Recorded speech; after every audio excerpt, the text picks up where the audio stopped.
Imagine sitting on a grassy hillside. The sun warms your shoulders. A gentle breeze rustles nearby olive leaves.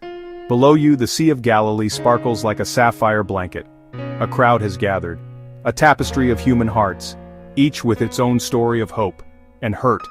They have come to hear a teacher, a carpenter from Nazareth. His name is Jesus. He doesn't shout, he doesn't command with the force of a Roman centurion. His words are like cool water for a thirsty soul. They are whispers of a different kind of kingdom, a different kind of king. These words, spoken 2,000 years ago, still echo today. Why do we still lean in to listen? Because Jesus speaks to the deepest parts of us. He talks about our struggles, our longings, our desire for a life that means something. He doesn't offer a complicated set of rules or a heavy burden to carry. Instead, he offers a blessing, a promise. He paints a picture of a life that is truly blessed, not because it is free from trouble, but because it is filled with God's presence. Let's quiet the noisy demands of the world and listen to the gentle whispers from that Galilean hillside. Blessed are the poor in spirit, for theirs is the kingdom of heaven. What does it mean to be poor in spirit? It has nothing to do with the money in your bank account. It has everything to do with the posture of your heart, to come before God with empty hands, to recognize our deep need for Him. It's an honest admission. God, I can't do this on my own. I need you. I need your wisdom, your strength, your grace. It's the opposite of pride. Pride puffs out its chest and insists on self-sufficiency. Humility is the open door through which God's kingdom floods into our lives. Humility invites grace. Think of a young entrepreneur named Alex. He built his tech startup from the ground up, fueled by ambition. His company soared, and so did his ego. Then the market shifted. A key product failed, investors pulled out, employees left. Alex faced bankruptcy. He had hit rock bottom. One quiet evening, he bowed his head, not in defeat, but in surrender. God, he whispered, I've made a mess of things. In that moment, something shifted. A peace he hadn't felt in years settled over him. He started over with humility, took a modest job, found joy in simple things, and began mentoring others, discovering the kingdom in the valley of humility. Blessed are those who mourn, for they will be comforted. This sounds strange, doesn't it? Who wants to mourn? We spend our lives trying to avoid pain, loss, and sadness. But Jesus looks at those with tear-stained faces and calls them blessed. This isn't a blessing on tragedy, but a promise for the person going through it. He draws near to the brokenhearted. Then he adds, Blessed are the meek, for they will inherit the earth. Meekness is not weakness, it is strength under control.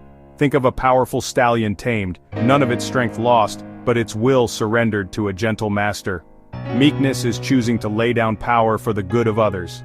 It is responding with gentleness instead of aggression, with patience instead of rage. The gentle-hearted will ultimately inherit everything. Consider Sarah, a nurse in a busy hospice. She sits with families as they mourn. She holds hands, wipes tears, listens to lives well lived. In these sacred moments she feels God's comfort and is comforted herself. Now think of David, a manager whose team made a costly error. Instead of public scolding, he chose meekness. He sought to understand and to restore. He inherited loyalty and respect rather than fear. True blessedness began not at the peak of success, but in the valley of humility. Meekness shows a strength that serves. Next, those who hunger and thirst for righteousness. Blessed are those who hunger and thirst for righteousness, for they will be filled. Do you remember when you were truly hungry or thirsty? It's all-consuming. Nothing else matters but satisfying that ache. Jesus uses this image to describe a heart that longs for righteousness, a deep desire to see God's justice, goodness, and holiness flourish, a craving for personal integrity and to see wrongs righted. Jesus promises this hunger will be filled. Those who seek it will be filled. They will see restored relationships and transformed neighborhoods. Blessed are the merciful, for they will be shown mercy. Mercy is kindness in action, seeing someone's need and choosing to help, seeing someone's fault and choosing to forgive. Think of Maria, a community activist who hungered for righteousness. She saw children with no safe place to play. She acted. She organized cleanups, lobbied City Hall, started tutoring programs, and was slowly filled with joy. Mr. Henderson's store was vandalized. A 15-year-old Leo was caught. Instead of charges, he offered mercy, worked Saturdays to repay the damage. He mentored Leo. Years later, Leo credits that mercy with changing his life. Mercy changes both the giver and the receiver. Next, blessed are the pure in heart, for they will see God. A pure heart is undivided, transparent before God. It sees the divine in everyday life. Blessed are the pure in heart, for they will see God. A pure heart isn't perfection, it's undivided devotion. Think of a clear glass of water, no mud, no debris. A pure heart sees God here and now, in small joys and quiet kindness. Blessed are the peacemakers, for they will be called children of God. He doesn't say peace lovers or peacekeepers, he says peacemakers. Peacemakers run toward conflict, they build bridges in a world of walls. They reconcile broken relationships and mend divisions. This mirrors God who reconciled the world to himself. Imagine Samuel, a grandfather with a pure heart. He saw God in a flower, in grandchildren's laughter, in a neighbor's kindness. His pure heart gave him eyes to see the divine fingerprint on everything. Now consider Chloe, who watched two best friends fall out. She listened patiently to both sides and gently corrected misperceptions. It was awkward and messy, but she built a bridge over their river of hurt. In reconciliation, she looked like her Father in heaven. Peacemakers are called God's children. Next, persecution for righteousness. Peacemaking follows the heart of Jesus. It is the highest family honor to be called his child. Keep your heart undivided. See God in every chapter of your day. Blessed are those who are persecuted because of righteousness, for theirs is the kingdom of heaven. This is perhaps the most challenging beatitude of all. Blessed when we are attacked, insulted, it goes against self-preservation. Look at the reason, because of righteousness. Not for being obnoxious, but for standing for what's good, true, and right. For living the other beatitudes, mercy, meekness, peacemaking. Think of Liam, a high school student who saw a classmate bullied. It would be easier to look away, but he stepped in. They insulted him, spread rumors, and he was persecuted for doing what was right. Yet in the midst of hardship, Liam felt a strange peace, knowing he was doing God's will. His courage brought comfort and changed his school's atmosphere. He learned God's approval mattered more than the crowds. He lived the upside-down kingdom, last are first.